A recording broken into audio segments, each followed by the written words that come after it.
Hello friends, आप लोग कैसे हैं? आई होप आप लोग अच्छे होंगे।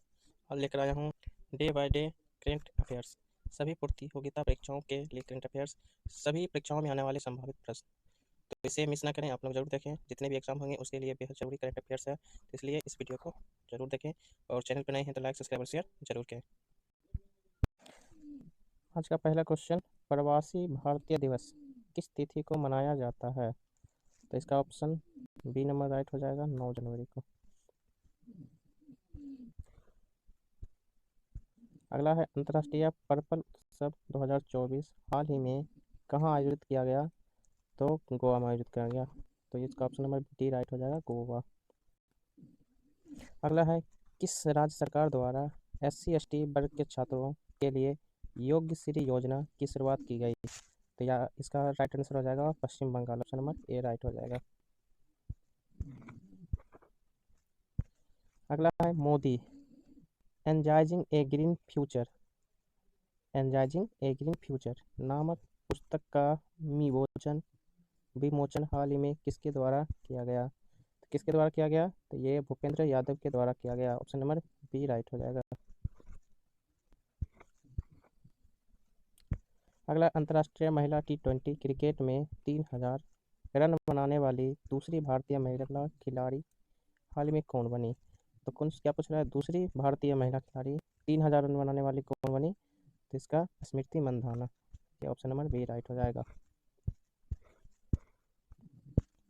अगला हाल ही में किस लोकसभा सदस्य को संसद रत्न पुरस्कार के लिए चुना गया? संसद रत्न पुरस्कार, तो इसका क्या हो जाएगा आपका? ये भी राइट हो जाएगा, सुधीर गुप्ता, अमोल कुल्हे, कुलदीप शर्मा, ये तीनों को मिला, इसलिए ऑप्शन नंबर डी राइट हो जाएगा, उपरोक्त में से सभी।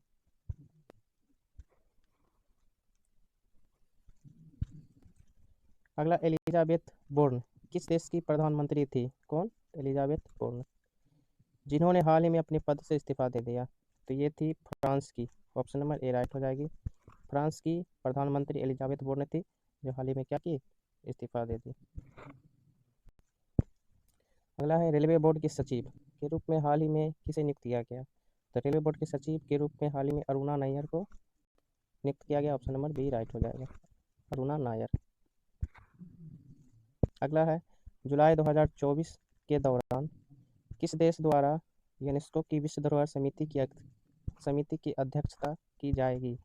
यूनेस्को की विश्व धरोहर, तो इसका राइट हो जाएगा Bharat, option number D right हो जाएगा, भारत। अगला है सुचेता सुचेता सचित ने हाल में 140 अलग अलग भाषाओं में गाना गाने का गिनीज वर्ल्ड रिकॉर्ड, क्या गिनीज वर्ल्ड रिकॉर्ड किसने किया था? सुचेता सतीश ने। कितने? 140 अलग अलग भाषाओं में। वो किस भारतीय राज्य के हैं? तो ये है आपके Kerala, option number C right हो जाएगा, केरल राज्य के हैं सुचेता सतीश। गिनीज वर्ल्ड में इनका गाना गाने में रिकॉर्ड बना। अगला है विश्व युद्ध अनाथ दिवस किस तिथि को मनाया जाता है? तो विश्व युद्ध अनाथ दिवस 6 जनवरी को मनाया जाता है, ऑप्शन नंबर सी राइट हो जाएगा। जो क्वेश्चन नंबर 1 है तो वो पहला था 9 जनवरी का, और ये दूसरा जो एक वन काउंटिंग वन से है तो ये है 10 जनवरी का करेंट अफेयर्स, इसको याद रखिएगा। सारे करेंट अफेयर्स सभी एग्जाम के लिए इम्पोर्टेंट है, इसलिए सुनने के साथ साथ गौर से देखिए भी, जिससे याद हो जाए। अगला है भारतीय ओलंपिक संघ के सीईओ के रूप में हाल ही में किसे नियुक्त किया गया? तो सीईओ के रूप में किसे नियुक्त किया गया? रघुराम अय्यर को नियुक्त किया गया, ऑप्शन नंबर ए राइट हो जाएगा। अगला है भारत के पहले मीटिंग और रिपोर्ट पोर्टल को हाल ही में किस राज्य में लॉन्च किया गया? किस राज्य में लॉन्च किया गया? तो ये था आपका हिमाचल प्रदेश में, ऑप्शन नंबर सी राइट हो जाएगा। अगला है छत्तीसगढ़ सरकार द्वारा राम मंदिर के सम्मान में किस तिथि को शुष्क दिवस घोषित किया गया? तो कौन सा दिवस? शुष्क दिवस, तो आपका हो जाएगा 5 जनवरी को, तो ऑप्शन नंबर सी राइट हो जाएगा। अगला है संस्कृति के आयाम नामक पुस्तक का विमोचन हाल ही में किसके द्वारा किया गया? तो ये विमोचन किसके द्वारा किया गया? तो BK सिंह के द्वारा किया गया, ऑप्शन नंबर ए राइट हो जाएगा। अगला है गोल्डन ग्लोब अवार्ड 2024 में किस फिल्म को सर्वश्रेष्ठ पिक्चर ड्रामा, सर्वश्रेष्ठ पिक्चर ड्रामा का पुरस्कार प्रदान किया गया, तो इसका राइट हो जाएगा open हाइमर, option number A right हो जाएगा, ओपेन हाइमर। अगला है 10वें वाइब्रेट गुजरात समिट में किस देश के प्रधानमंत्री मुख्य अतिथि के रूप में भाग लेंगे, तो किसमें 10वें वाइब्रेट गुजरात समिट के रूप में किस देश के प्रधानमंत्री लेंगे, तो आपका हो जाएगा राइट आंसर चेक गणराज्य, ऑप्शन नंबर बी राइट हो जाएगा, चेक गणराज्य।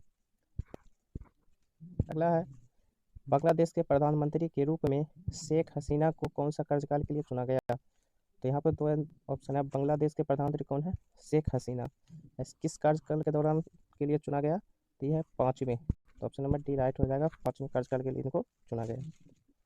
ये जो फोटो है शेख हसीना का फोटो।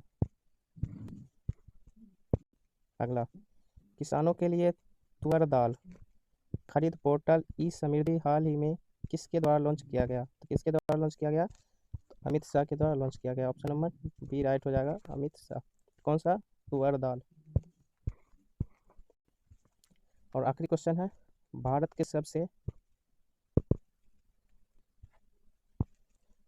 सबसे उम्रदराज स्लोथ भालू का एक हाल ही में देहांत हो गया, उसका नाम क्या था, तो भालू के जैसा दिखने वाला एक स्लोथ है, उसका हाल ही में क्या हो गया, देहांत हो गया, उसका नाम क्या था, तो उसका नाम था बबलू, तो ऑप्शन नंबर सी राइट हो जाएगा, बबलू। तो प्यारे दोस्तों, वीडियो कैसा लगा आप ज़रूर बताएं, और वीडियो को लाइक सब्सक्राइब और शेयर जरूर करें। धन्यवाद।